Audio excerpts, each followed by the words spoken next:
Nestled along the banks of Ship Creek in downtown Anchorage, Alaska, is one of the United States' largest and most sustainable sport fish hatcheries.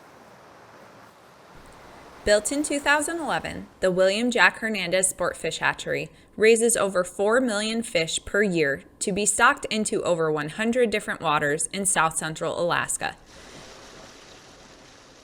Stocking efforts support the mission of the hatchery, which is to create, improve, and diversify sport fishing opportunities. Within the hatchery, 5 different species of fish are raised, all of which people in Alaska enjoy fishing for. These include Chinook salmon, which are primarily stocked into coastal waters as juveniles or smolt. Smolt migrate out to the ocean to grow and then return to the stocked location in 1 to 6 years as adults. Coho salmon, which are also stocked as smolt, and return to their stocking location after 1 year at sea. The other 3 species reared are stocked into landlocked lakes. These include rainbow trout, Arctic char, and Arctic grayling.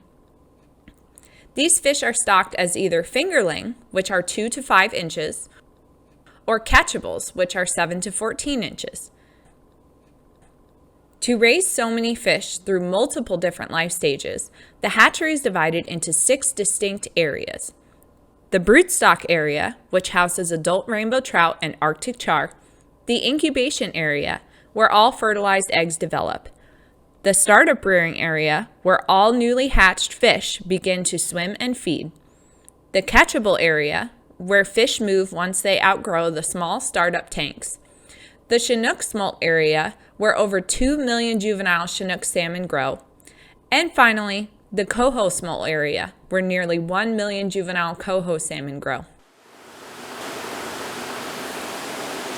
To better understand how the hatchery works, we're going to take a deep dive into each area, the staff that keep those areas running, and the systems used.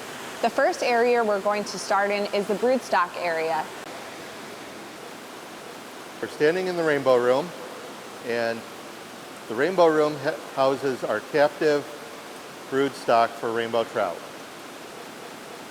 The original strain came from the Swanson River and was originally moved to the Big Lake Hatchery and then the Fort Richardson Hatchery along with the Elmendorf Hatchery, and it currently resides here at William Jack Hernandez Sport Fish Hatchery.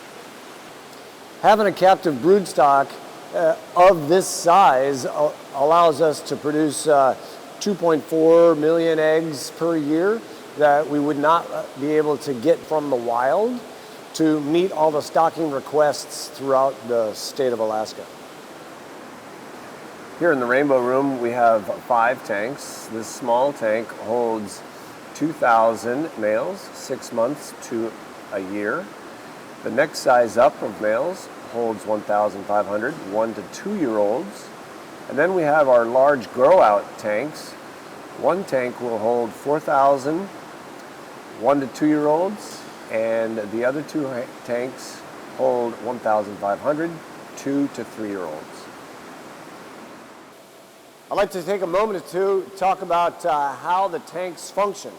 This is representative over all of the tanks in the hatchery, but just on a different scale. All the tanks throughout the building have a cold, a hot, and a flow control. So we have 4-degree water, 13-degree water, and then we can blend to whatever temperature that we want. And then the flow control can modulate from 0 to 100, 200 gallons, whatever we need of fresh water coming into the system. The makeup water, or the fresh water coming into the tank, flows into what we call the CO2 stripper for removing carbon dioxide. It flows down into the lower part of the aluminum box. That's called a low head oxygenator, also called an LHO. In there, we're able to inject pure oxygen and bring saturation levels of oxygen back up to acceptable limits for the fish.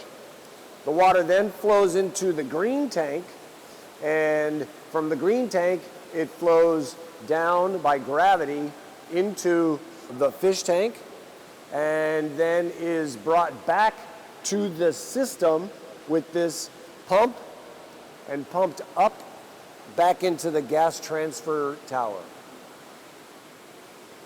These are circular tanks. They're designed to be either reuse or recirculating, depending on how much percentage of water they're reusing.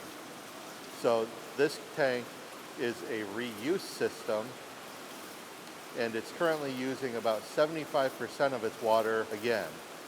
With that, the other 25% of the water is going out the drain, and we're making that up with new incoming fresh water. So that really helps us clean the tanks because they're designed in such a way that they focus all of the negative aspects, the waste of the fish, down to the center of the drain, and that 25% of the water carries the waste out. The other 75% of the water is cleaned and reused. In most hatcheries, traditional hatcheries, when it comes to feeding the fish, we use a feed scoop and a bucket. Here at the Hernandez hatchery, we utilize automated feeding systems. The Arvotech system utilized in the rainbow room and the char room and the shared tanks are point hopper distribution. The hopper has a dosing unit that controls the exact amount of feed per second that's dropping either into the tank or into a spinning plate that then spins and broadcasts the feed out so that each fish can get an equal opportunity to a particle of food. So these are our maturing adult rainbow trout. They're going from 2 to 3 years old, at which point they'll sexually mature and they'll be ready to spawn. So they'll spawn in December, and we'll take approximately 2.5 million eggs to use for stocking throughout Alaska. After spawning, we have several fish that are what we term white bellies. They did not mature for our spawning needs, so we will stock those surplus fish out to a certain select lakes in January or February. In addition to rainbow trout, Arctic char are also reared at the facility. We're in the char room. Each tank has a different year class of Arctic char. The youngest, the 1-year-old Arctic char, are on the far end. The 2-year-olds are in the middle tank, and the 3-year-olds, which will be spawning this October, are in this third tank. The original brood source for these char was Lake Alignagik in southwest Alaska. So in October, we'll do a 1-day egg take on the char. We'll take 200,000 eggs for future year stocking. And then after that, all of the remaining brood stock will be stocked out in local lakes. Similar to the rainbows, we have the automated feeders, and every tank is cleaned every day. Now that we've seen the adult fish in the building, we're going to head to the incubation room where all of the eggs from an egg take go to develop. Developing fish eggs are incredibly light sensitive, so the lights in this room are a dim red.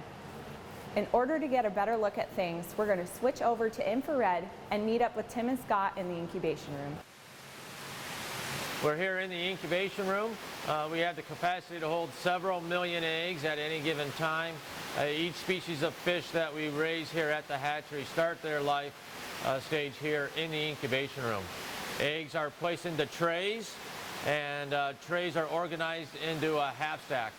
Water enters the top tray and flows by gravity down through each successive tray. Each one of these half stacks has 8 trays in it. Our top tray is just used to mix water, and then the next 7 trays below we would put fish in. The eggs that go in here can be anywhere from 6 to about 15,000 eggs. As the water comes into the trays in the center, It'll upwell through the bottom underneath this screen and fill this whole chamber where the eggs would be. And then the water is going to come out around the front, roll down to the sides, and then it goes into the tray below it.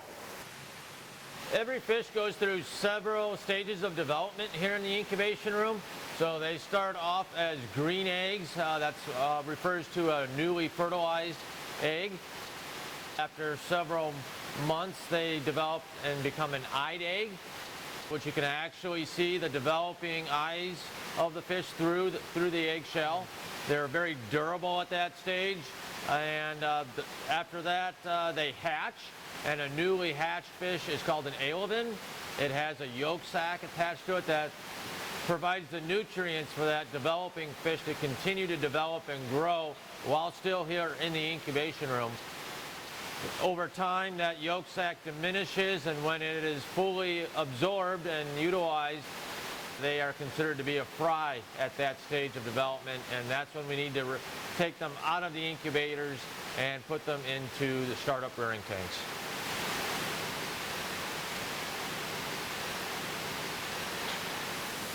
In addition to incubation, Scott and I also work in the startup rearing area. Right now we're in the startup rearing room. This is where the fish come after leaving the incubation stage. And we have 32 tanks in here, each one holding about 2,190 gallons of water. And we can put a maximum of 110,000 fish in each tank. We have an automated feeding system. It's computer controlled. We input data, and the feeder will feed even when we're not here, which is really nice to have. They can be fed anywhere from every 15 minutes to just 2 or 3 times a day if we wanted, depending on the size of the fish and the life stage of the fish. Fish will be raised in the startup rearing room until they're about 3 inches long. From there, they'll either transition to stocking programs to go out to local lakes or to other parts of the hatchery where they'll be raised for future releases. Although the majority of juvenile fish come into this larger startup rearing room, a smaller room exists for some special fish. We'll hand it back over to Chuck and Jason to talk about that room. So here we are in what we call the brood startup unit. We raise 3 species in here. We raise rainbow trout, Arctic char, and Arctic grayling. The rainbow trout and Arctic char are used as future brood, and the Arctic grayling are used for catchable production. So Arctic grayling are very labor intensive. They're nearly microscopic when they hatch from their eggs, and they're too small for commercially available fish food. So we have to raise Artemia, brine shrimp, to be able to feed them, to get them to a size where they can accept the smallest available commercial fish food. We're standing in front of the catchable area right now. This is one of the 3 rooms that fish move into when they grow out of the small startup tanks. The other 2 areas are the 2 smolt areas, which we'll visit a little bit later. These larger tanks require bigger, more advanced systems to keep the fish alive and healthy. We're going to catch up with David, who works here in the catchable area, and see how things work around here. Here in the catchable area, we have 18 tanks, and each tank has about 30,000 fish in it. These fish are of catchable size, which means they're big enough for someone to catch them and keep them right after they're stocked. And in order to keep all these fish alive, we have advanced recirculation systems set up that reuse 95% of the water and allow us to keep these fish alive with minimal new water used. So water for all of these tanks enters in through a spray bar, which creates a circular flow of water. There is a drain in the center of the tank, and from there, waste and some of the water are pulled through and end up in this radial flow separator. And the idea of this is to allow the solids, the heavy items, to settle out so that they can easily be removed from the system and allow relatively clean water to overflow and return back to the sump. So remaining water that does not go through the center drain will come through this side box, and it'll return down this pipe back to the sump so that it can be recirculated through the system again. So the mostly clean water that's flowing out of the tank flows this way and ends up in this mechanical drum filter, which has a very fine mesh filter material in it that collects all the remaining solid particles before the water continues to the sump. So the water that has exited the drum filter will then continue its way into the sump, and this sump water is held and then pumped by those 3 pumps over there up into the biofilter to continue the cleaning process. So the water that was pumped out of the sump ends up getting pumped into this biofilter, which has a sand bed and a bacterial colony that will convert fish ammonia to less toxic forms of waste. That water then travels up and through to our degassing tower, where CO2 is pulled out and nitrogen is pulled out. And then that water flows into an LHO, or a low head oxygenator, which adds ozone and oxygen to the water. And then that oxygenated water flows into our header tank. Finally, that water that has entered the header tank will travel down through the last step, which is a UV filter, and that uses ultraviolet light to break down any residual ozone and also to sterilize the water one last time before it returns back to the fish culture tanks. These recirculation systems are really important because they're highly efficient and allow us to raise large numbers of fish on minimal water and resources. To monitor all facets of this recirculation system, as well as all the other areas in the hatchery, we use a SCADA system. We can monitor tank conditions and set triggers for alarms if fish health parameters aren't being met.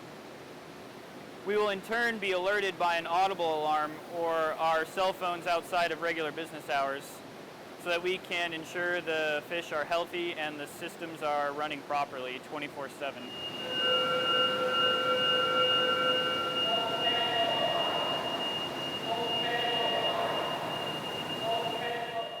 Aside from the efficient recirculation systems that are used across the catchable and the smolt areas, we also have an advanced feeding system that adds to the sustainability of the facility.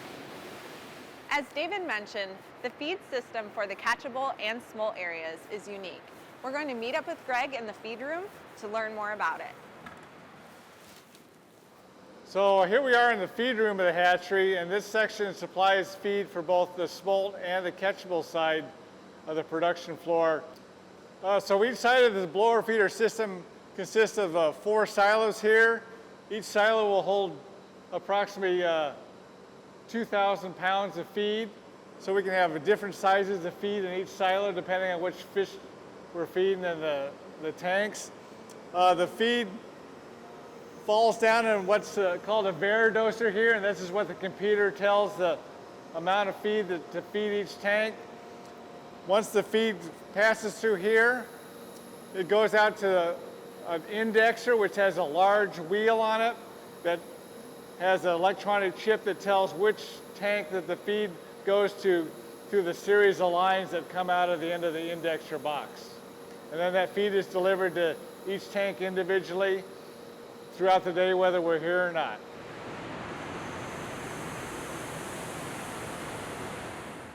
So most of our feed here at the hatchery arrives in these super sacks, which are 1,000 kilogram bags, or approximately 2,200 pounds. We have chain hoists that we can suspend these super sacks over the silos and then put in the feed, which is delivered to the fish through the blower feeder system. We feed over 250,000 pounds of feed a year to all the fish within the hatchery. We're nearing the end of our hatchery tour. We have 2 final areas to check out. These 2 areas hold the bulk of the fish that are in the facility. These 2 areas, the Chinook and coho salmon smolt areas, hold over 3 million fish per year to be stocked into 11 different locations. The first rearing area we'll explore is the Chinook smolt area. Each year, we raise over 2 million Chinook salmon smolt in the facility. We have 12 large tanks to hold these fish, with about 200,000 fish per tank. Chinook will be in the ocean for about 1 to 6 years, and then they'll return to the locations where they were stocked. Our Chinook smolt will be released to 9 different locations: Ship Creek, Akutna Tail Race, Whittier, Cordova, Seward Lagoon, Crooked Creek, Inilchik River, Nikdugak Lagoon, and Soldovia. They'll be able to be fished for angling opportunities, and we'll also go to 3 of these locations, so Ship Creek, Crooked Creek, and Inilchik River, to collect Chinook eggs and bring them back to the hatchery to be used for the next cohort of Chinook smolt. Right now we're standing in the coho smolt section, and we have 8 tanks here with approximately 100,000 fish in each tank, just over 800,000 smolt, which we hold for 18 months at the hatchery. These fish are then released in the spring, and they'll spend 1 year in the ocean and come back as adults to provide fishing opportunities for people to catch. We also collect a portion of these fish for brood stock to take eggs, so we can have more fish to raise and release the following year. Coho smolt are released in 6 locations. So we've got a Klutna, Campbell Creek, Bird Creek, Homer. We release fish in Seward Lagoon, and then 2 of the tanks are our brood replacement for the Ship Creek. Thanks for coming along on this virtual tour of the fish rearing areas at the William Jack Hernandez Sport Fish Hatchery. Staff here are incredibly passionate about rearing fish to stock into local lakes so that the community can get out, wet a line, and create lasting memories. Stay tuned on our YouTube channel for more videos about hatchery operations and how to catch fish in Alaska.